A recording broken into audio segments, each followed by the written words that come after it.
The aim of Black Mental Matters is to tell experiences with honesty. Therefore, some discussions may trigger an adverse reaction. If a discussion is beginning to upset you, we advise that you please stop listening and talk to your support team.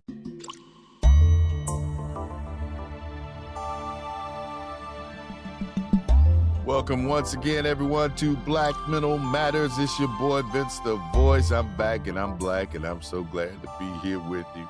As today, we're coming to you from the home of Play 21 Wellness Academy, a place where conversations about mental health happen naturally through mentorship, community, and connection. Well, today we are sitting down with a great man, Dr. Kurt Jones. He's a coach, a sports psychologist, educator, speaker, author, and co-founder of Play 21 Wellness Academy. Dr. Jones has spent his career helping athletes, organizations, and individuals develop their mental skills necessary to perform at their highest level while maintaining emotional wellness and resilience. It's through his academic work, professional experience, and community leadership that he has become a respected voice at the intersection of sports, psychology, and personal development. But as you'll hear in his conversation, his story is about much more than credentials and accomplishments. It's a story of loss, a story of purpose, and a story of taking life's challenges and transforming them into something that serves others. As you're going to see today, Play 21 Wellness Academy is about much more than basketball. It's about creating pathways to wellness, opportunity, mentorship, and hope. So now, let's go inside. I want you to meet Dr. Kurt Jones. You know, Coach Doc, before we get into, and I'd say, Everybody call me Doc. well, you're doctor, sports psychologist, author, speaker. I mean, you got a lot of titles. You do wear a lot. I've coached a lot too. I mean, college. I've coached college, high school, youth, basketball, all of that, man. So I've done it. And now we're sitting here at Play 21. I've also was a teacher at Bowie State University. Is that right? Yeah, man. I was a teacher, man. I taught psychology and I taught freshman seminar. I was a counselor at Bowie. So yeah, I did all that, man. And all that coming out of Chicago. All of that from the Chi, man. That's just my base. Let's talk about, man, growing up in Chicago. What was that like? Man, Chicago, man, was a place, man, that it was a wonderful experience coming up as a kid, man. Everybody was, family cookouts and, it felt safe. Everybody on the block was taking care of you. Athletes. Good barbecue. Man, come on, man. I tell people it's nothing like the Chicago rib tips, baby. Oh, come on, not rib tips, man. Come on, man. Can't find none down there. Man. Well, they got a guy out here, Ricketts Barbecue. He's from Chicago. He got some place. It's on down by the airport. Ricketts Barbecue. They got a couple places that got Chicago barbecue, but everybody isn't Chicago barbecue. Yeah, you got to tell me more about that later. But you grew up, is that South Side, right? The South Side, only one side to me, man. That's right. The South Side, man. I grew up, moved from the Inglewood neighborhood to the High Park neighborhood to the Chapman neighborhood. So those were my three destinations until I left. I left Chicago after Benji got killed. My best friend, Benji, number one player in the country. After he got killed. And then I decided to start back playing basketball. I decided, man, to go to Hawaii. So I went from the cold weather to the tropical weather in Hawaii, man. I fell in love with the tropicals, man, and that began my journey, man. Well, let's take a moment though. You brought up Benji Wilson. Yeah. Phenom. I remember back then, being down the road in Gary, of hearing of him when he played, and then hearing of his tragic death, and you being his best friend at that time. I mean, we're talking internationally known high school, was regarded as one of the best in the country at the time, and you were his best friend, and then you lost your best friend, tragically. Tragically, man. It was an experience that I wouldn't want any kid to have to experience at the age that I was. Yeah. Because you at 17, 16, yeah, 17. man. At that age, man, you kind of got dreams that you want to do with your best friends. Yeah. Most kids at that age, when they got good friends like he was, we got dreams to do things together. We're gonna go play ball together and keep it going and Yeah. That's we're gonna raise our kids together. All of Yeah. those things, man. Yeah. And my Yeah. nephew Brandon never got a chance to see his dad. Never met his dad. He had a child, and most people don't even talk about the fact that he never got a chance to raise his kid because he That's 4 months right, later that's he right, was in the dead. movie. That's right. They talked about that in the movie. man. They should indicate. Yeah.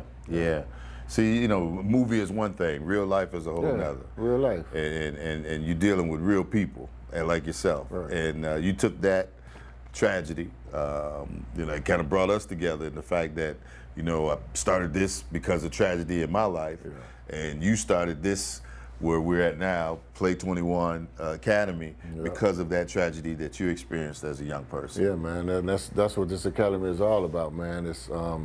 It's built on basketball, and so the combination of basketball and sports psychology, and that's what the whole development of the organization began. Because we used to play the game of 21. You can't go to no basketball court without playing 21. Yeah. And so hit the basket to get the free throw. Well, you can't go inside the lane until you get 11. Is that how? Yeah, man.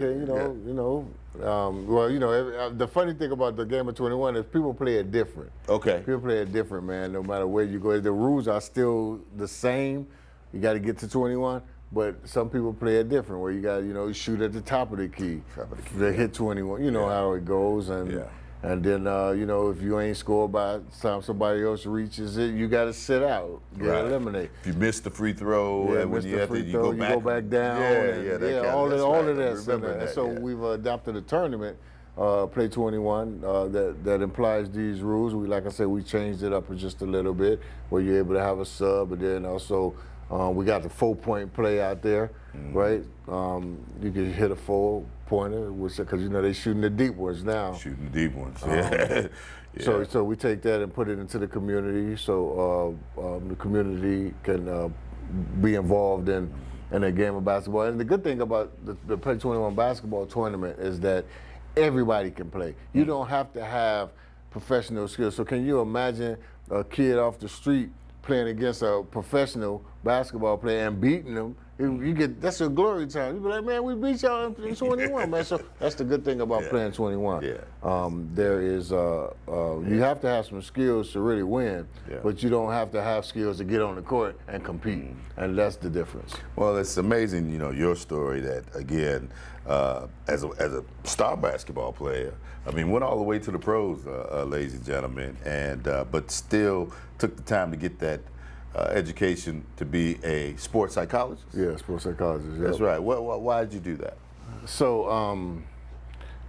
for me, early on, man, I never really thought about going all the way obtaining my PhD. It wasn't because I hated school, man. I tell people this all the time. I was an athletic student. I wasn't a student athlete. I was like, man, let me just go ahead and play some sports. But of course, we had to maintain a certain great GPA to be on the team, right? So with that being said, and for me, I'm always challenging myself to see what I can get out of everything that I do. Oh, you got that? Oh, I'm gonna get that. So I'm a challenger. So when I started in college, I of course got my undergrad degree, and then I would still play basketball because I got hurt. And then I went to finish up my undergrad and my graduate degree. And the funny thing is, when I stepped into Howard University, right, and I met, it was a professor there named Dr. Starr, and he was a statistics teacher, but he was running a sports program, right?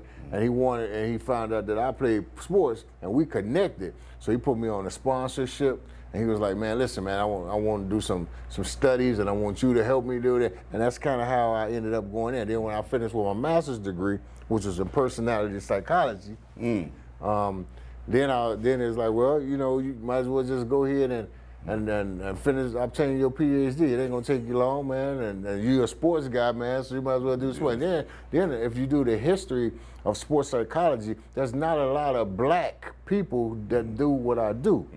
A lot of black athletes, though.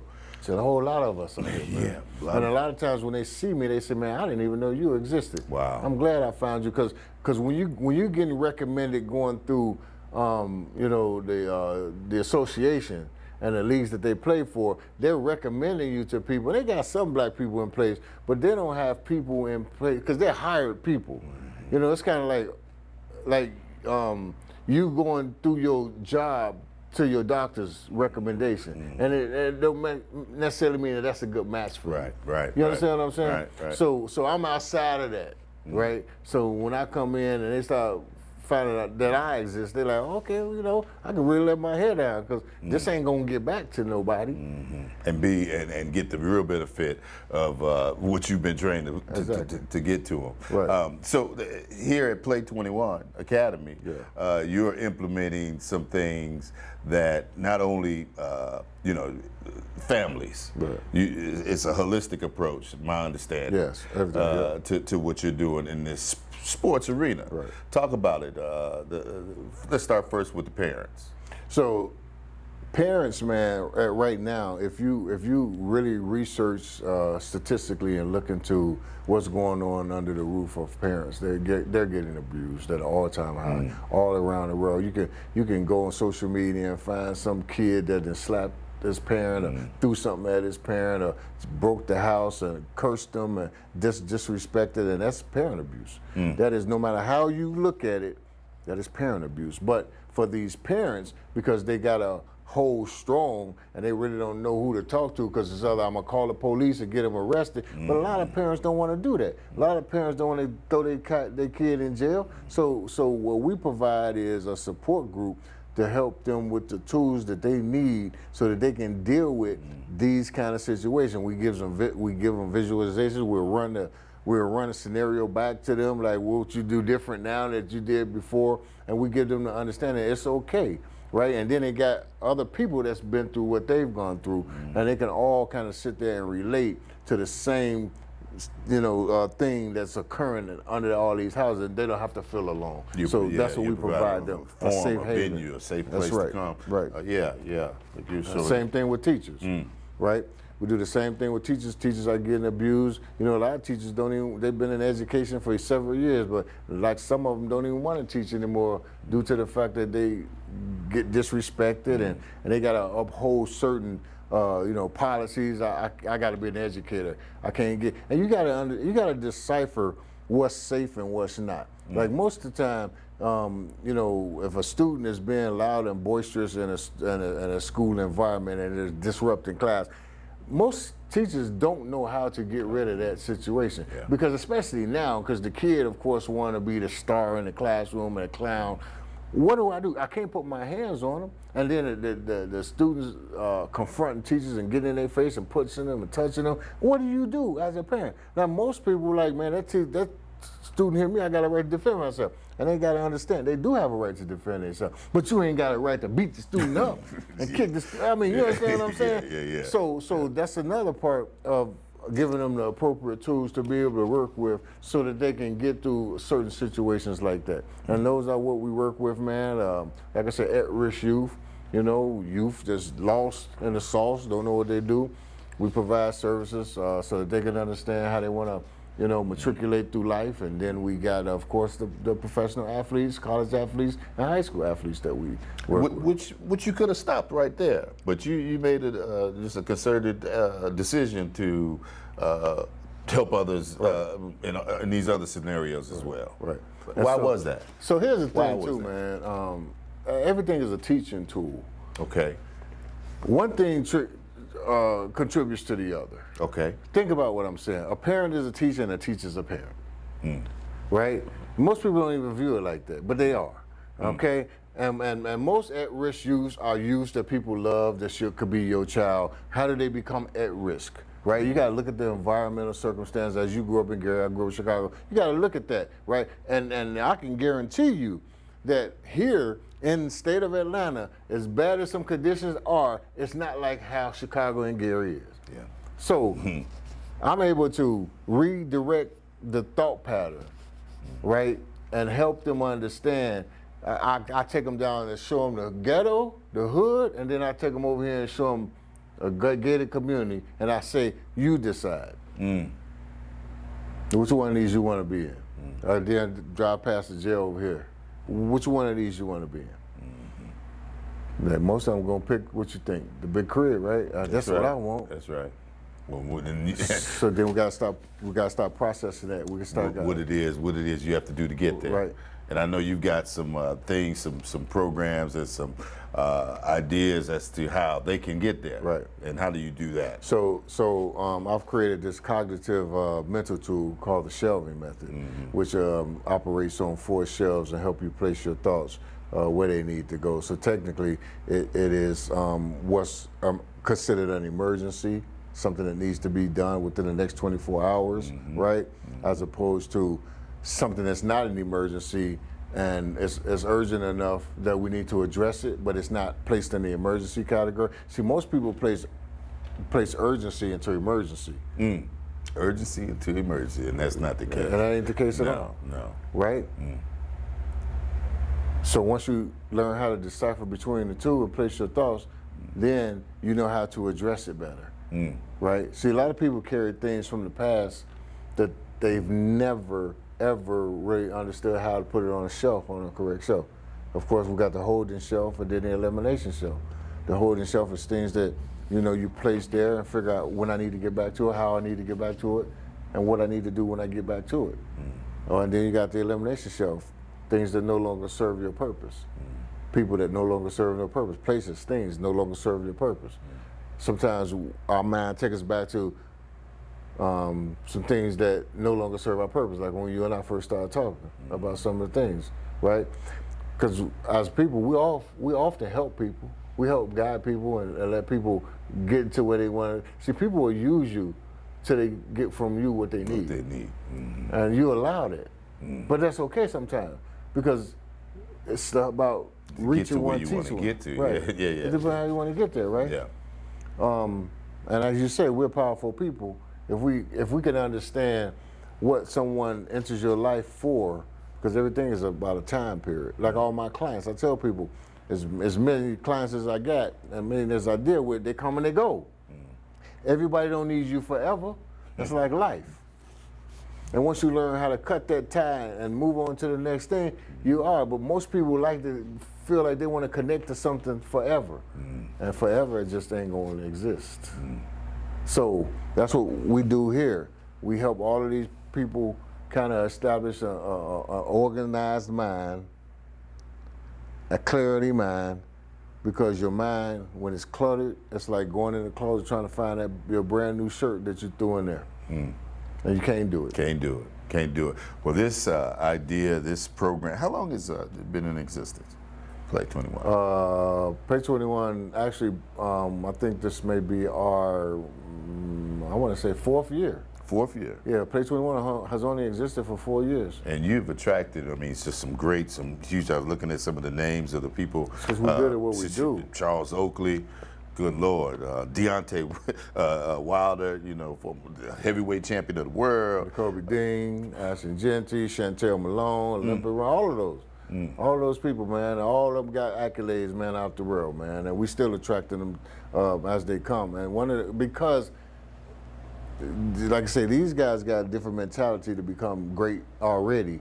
But sometimes being great and, like I said, sustaining the greatness is a hard thing to do. You can get to the top of the mountain, but staying at the top of the mountain, very few are able to do it. So everybody has issues that they have to deal with. But guess what? They don't know who to deal with when they have those issues, because if I'm at the top of the mountain, I only want to talk to somebody at the top of the mountain that's up there with me to help me get there, stay there, right? So for me, I'm able to, correct a lot of the thought processes and help them, see what they already know that they are. So what do these, a big name, what do they bring to the table for you here? Of course, recognition. What else do they bring? So a lot of times, a big name will bring another big name. Okay. To be honest with you, because so when someone like a Deontay Wilder speaks and they see he came to a place of resolution and he's winning again. After working with you. After working with me, then they'll say to him, man, how'd you do it? And he'll say, Doc Jones, man, that's my guy. He helped me get here, and you can see him. He'll help you too. And so, you know, word of mouth, and that's how this business is, man. But you got to be, my point is I don't like all the spotlight. I could care less about the spotlight. I care about results. Results for me, if I can see somebody get successful and I had a piece to do with that, man, that's my prime one. Like I said, it goes back to me wrapping my arms around people from binge death, right? Because that's my healing mechanism that I had to deal with, because I never got over the loss of losing my best friend. As soon as you walk into Play 21, you have his saying. He said, "If it's to be, it's up to me." Yep. You took that to heart. Yeah, man. That's what Benjamin was, man. It's the first time I heard him say it, man. When he said, we sitting there, man. He said, man, how you gonna become the greatest player? He said, man, if it's to be, it's up to me. You know what I mean? Yeah. And so a lot of people don't understand. It's up to you. It is up to you. And that's the first thing I want them to see. If it's to be, it's up to me. What's next for Play 21? So right now, we're working on a couple digital mental tools. Well, we're not working on it. Actually, I got one that's out, the Client app, CLIND.com. You go to clientapp.com, download it, and it provides this shelving method technique tool to help you if you want to sort out your thoughts and you're dealing with something and you don't want to talk to nobody and you don't want to pay. You can download this app and it'll help you get some understanding, because it's a clear app. It's a companion buddy. It'll help you really kind of focus. And then we also have the Client Buddy that's coming up. It's a digital app that you can download too. And then you get same thing, man. It'll help you sort through your thoughts as well. Help you sort like a Chat GPT, but it got more organization. But from us, right, kind of thing. From us, right? It got a little more organization, man. And it's not.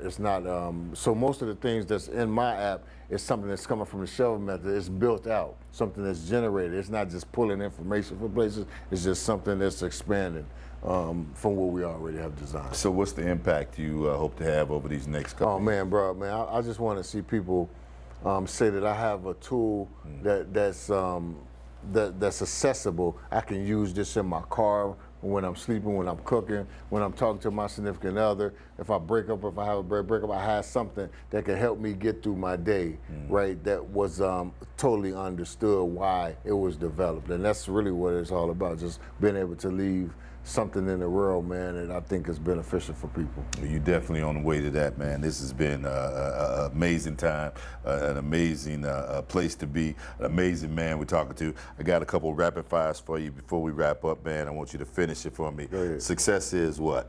Success is knowing your path, knowing your worth, and knowing your cognitive state of mind that you want to be in. Healing is? Healing is a relief of things that you've been carrying for so long that you can finally see that I am in a better place. Leadership is? Oh, man, leadership is teaching one and reaching one, man, where you make an impact upon those that looks up to you, and they can look up to you and then pass it along to the next person. Loving it. Every young athlete needs guidance and support. Because like I said, most young athletes are like clay. They got to be molded into something, right? And once they get molded into something, from looking at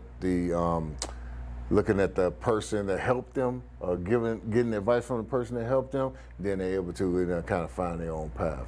And you've given out so much great advice to so many people, myself included. What's the best advice you ever received?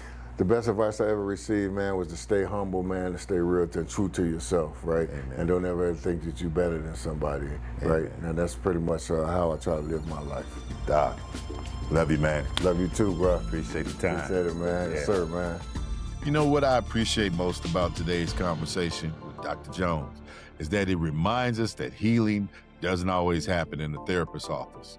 Sometimes it happens on a basketball court. Sometimes it happens through mentorship. Sometimes it happens through community. And sometimes it begins with one person deciding to turn pain into purpose. Dr. Kurt Jones has done exactly that. Through Play 21 Wellness Academy, he and his team are helping young people and adults develop resilience, confidence, discipline, leadership skills, and emotional wellness while creating opportunities for meaningful connection and growth. As you saw, as I saw, as we saw today, the impact extends far beyond sports. Purpose doesn't always begin with a plan. Sometimes it begins with a challenge. Sometimes it begins with a loss. Sometimes it begins with a setback. What matters is what we choose to do with it. Dr. Jones, again, we thank you for welcoming us into your facility and for sharing your story, your mission, and your vision. And always, thank you to our viewers, our listeners, for joining us. Until next time, be sure to take care of yourself, take care of each other, and never forget, Black Mental Matters.